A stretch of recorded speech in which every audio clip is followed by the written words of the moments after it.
Hello, welcome to TR Tactical Reviews. My name is Boss, and today we're reviewing the XT11GT, a tactical flashlight from Klarus.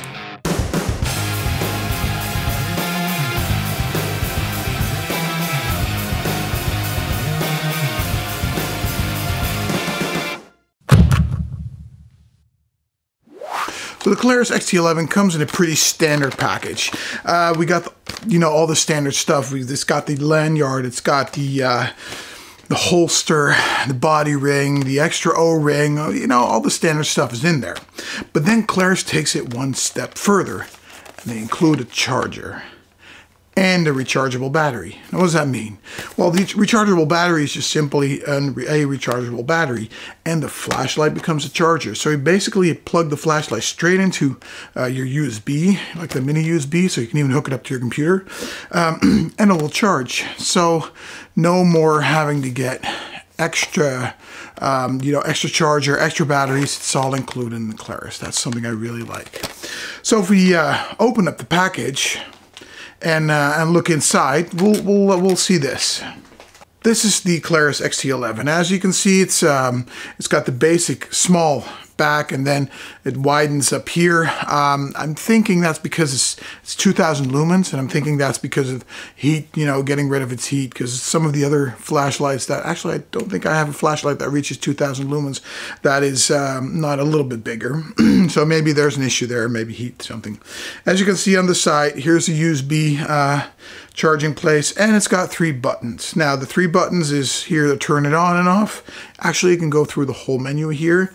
On the back, depending on which mode you're in, because basically there's modes and there's settings.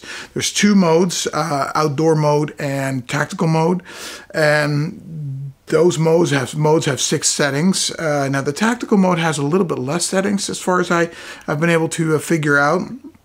But basically what it comes down to, with the outdoor mode, for instance, you got the turbo, which is 2,000 lumens. Then you got the high, which is 400 lumens. I don't exactly understand why the gap's so big, but hey, that's their choice. And 400 lumens, it is enough, but still seems like quite a big gap. So then there's medium, that's 100 lumens, and then there's low, which is 10 lumens. Then there's strobe, which is SOS, which is 100 lumens, and strobe, which is 2,000 lumens. Now, depending on which program you're in, which mode you're in, you can go through all of these settings. As I said, 3 buttons. Here you can go through everything on the tactical mode, and here you basically have push it halfway, it's full power. Push it all the way down, it's full power, and here it's the strobe. And that's actually perfect, for what we do with it, self-defense, it's perfect for that. Now, if we look at the accessories, it's got a gun mount, and, the gun mount has the external, what do you call it, with the wire stuff, so you can sort of like hook it onto your gun, and that actually comes with a little piece of Velcro, so you can actually hold on to it. To be honest, I've used it in trainings, and I always have a little bit of an issue of placing the button, keeping it to stick in one place. That's kind of an issue. But hey, that's something I have to sort of look into, how to really properly do that. Then there's like the basic stuff. You can put some color filters in there. But there's another really cool thing that I really liked on this flashlight, and this is where they actually take off the front. You take off the strike bevel, and we put on this evil looking strike bevel. It becomes this really, really heavy self-defense piece of machinery that you can really use to put some violence on. And to be honest, I have seen something similar in several lights. I haven't really seen any lights being able to change this out. So I think that's really cool. If you're going to be flying with this, or going to be in any places where you're going to get searched, people are probably going to say something about this, so I wouldn't put it on then. But yeah, this is a pretty heavy piece of machinery. So now that we know what the factory standards are and what it can do, let's put it through our own tests, because, yeah, we don't trust the factory. So let's put it through our own tests and see what this, what this little flashlight can actually do, how much power it has, and how it stacks up against other flashlights. So let's go to the testing facility. So right now we are here and set up with this XT11GT by Klarus, and we set it up in our U-test. The U-test is basically this thing where we bounce the light around to sort of get a reading. And we use a lux, as we said before, because that's something we can actually read on this meter. So right now I'm just going to turn it on, and I'm going to push the button, and it gives off 19,000 lux. So we'll just shove in 1, 2, 3, 19. Sad thing is, when we tested this thing before, actually came out a little higher, but hey, it doesn't make any difference. I mean, there's a fresh battery in there, so it should be pretty okay. So we have arrived at the 81 centimeter test, and this is basically, you know, if you're 81 centimeters, how much light goes into your eyes, and in this case, straight into the sensor. Now, this is a lot more light, because before we were just doing like something that was bouncing off the walls of the U, basically the aluminum U that we made. Right now it's going straight in, so it's going to be a hell of a lot more light. Initially on the U, this one read 18,600 lux. So let's see what it does now.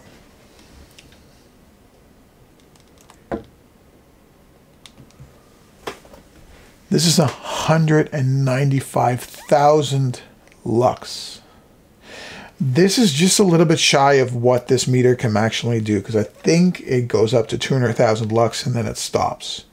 So 195,000 lux is a hell of a lot of light, and that's what you actually get, you know, into your eyes as soon as someone is you know, blinding you with this. It's not going to break your eyes. I mean, the sun is brighter, and this, you'll never be looking into this very long, but it's a hell of a lot of light.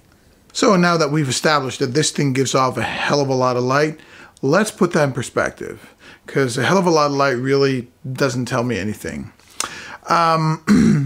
We pitted 15 flashlight against each other, and basically by scoring them on power and all kinds of other things, we tried to sort of see what the perfect self-defense flashlight would be.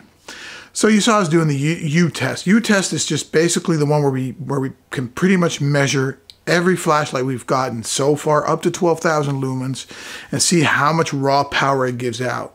With the tests where we go straight into the sensor, sometimes it just there's just too much light. But by this bouncing around, we can get a pretty accurate reading on how much, you know, the raw output is. Now, from the 15 lights, this light came in at number 6. And again, there's also a 12,000 lumen light in there. So number 6 is a pretty good place. If we go straight into the sensor, comes in at number 5, which again is really good. And now straight into sensor is basically the equivalent of, you know, getting shot like that right in the face at 81 centimeters. That's pretty good. So then we measured the spot, because we figured out that as soon when we were testing these things on people, we found out that the more spotted lights were perceived as more annoying. So the smaller the spot, the better the light. Second place.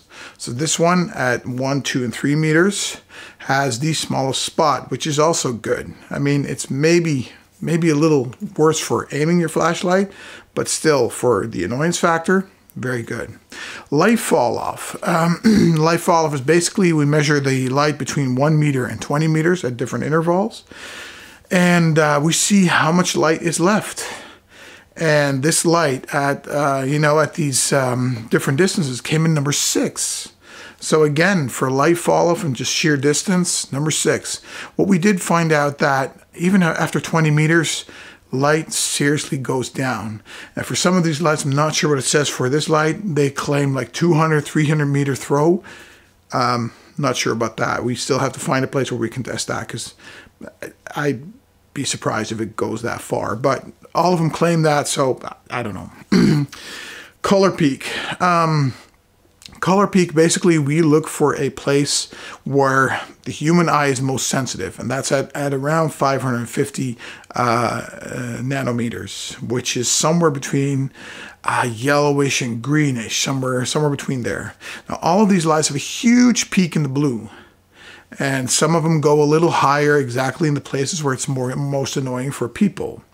This one comes in at number 7. So it's not hugely annoying, but it's annoying enough. And plus the fact that you have so much more light than some of the other ones, it's still pretty good. Great. So this is what we can measure. What we use, what we use the measurer for. Now there's some stuff that's maybe a little bit more subjective. The way it holds fine. I mean, you can hold on to it, you can grab it very easily, and shine around with it. That's fine. It feels great. The controls are very intuitive. I mean, there's 2 in the back and 2 in the front, and they're very accessible. All of the menus are very accessible. I really love the fact that Klarus always chooses to have the extra strobe button, right next to it, which makes this, for accessibility, the best light to get. You got all your functions under buttons, and yeah, that's something I really like. Like the way you can hold it, again, as I said before, I kind of like lights a little thinner so I can easily maneuver them, but that's just a feeling, and I don't think it's gonna really apply to this, because if I hold on to this, you can still do your movements, your self-defense movements, so that's fine. Accessibility, we're just talking about it. Brilliant. There's nothing I would change there. It's perfect. Strobe, 16 hertz. It's fine. I mean, anything between 15 and 20 hertz is the best you can get. So 16 hertz. What it does do, though, if you hold the strobe button down long enough and you let go of it, it starts alternating between fast and slow. I haven't been able to devise a test to see if that's good or not good. I know other brands do that as well, not all of them. I don't know. This does it, so at least you have both. I don't know. I do know that most people find the faster strobes more annoying than the slower strobes. So that's why we say between 15 and 20 is actually the best you can get. Anything lower than that, people seem to not be affected by it as much. Yeah, that's pretty much what we can say. Oh, there's one thing. The pocket clip. Don't like the pocket clip as much. This is my personal preferences. This is my personal preference. So this is not really something wrong with the light, but it rides up pretty high, as you can see. It comes at this high of your pocket if you have it in the pocket clip. I kind of prefer to be lower, so I tend to change this pocket clip out with a pocket clip from another brand that I like as much. Also, there's a little clip in there that holds onto your pants a little better. I've never had this one go out so far, but yeah, I don't know. So altogether, really good light. So now what we all want to know is, how well did it do? Well, from all the grades and all the tests that we did with it and the time that I wore it, from the 15 lights that we tested, this one came in at number 1. The XT11GT is number 1 when it comes to self-defense, power, the whole 9 yards. So I would say very good Klarus. Congratulations on that. And to celebrate that, I asked them if I could basically try the strike bevel on something a little bit more challenging.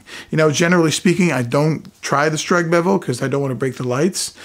But since they were number 1, Klarus was nice enough to send me a flashlight with a strike bevel, and we get to try it on a coconut.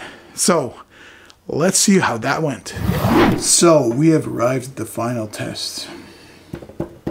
See if we can at least hurt the coconut with the flashlight. I wanted to do this test because I didn't think anybody else did. Then I started looking around for it, and I found 2 people who did this before. I also found a guy that was breaking coconuts with his bare hands, so apparently it is doable, but to be honest, this thing feels very, very hard. Now, I've broken stuff before with my hands, the occasional brick and board. Never a coconut, though. Once broke my hand as well, and hopefully that's not going to happen now.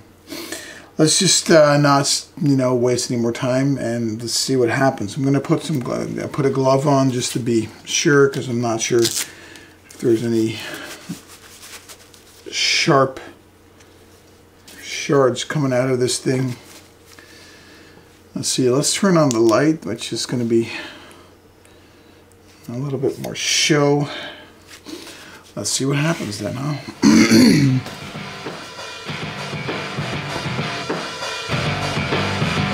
There's nothing.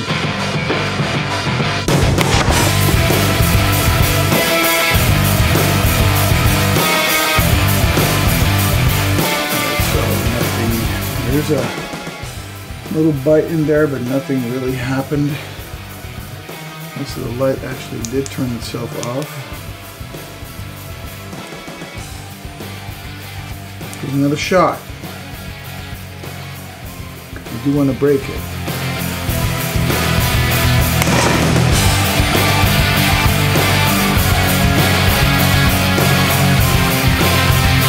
Go.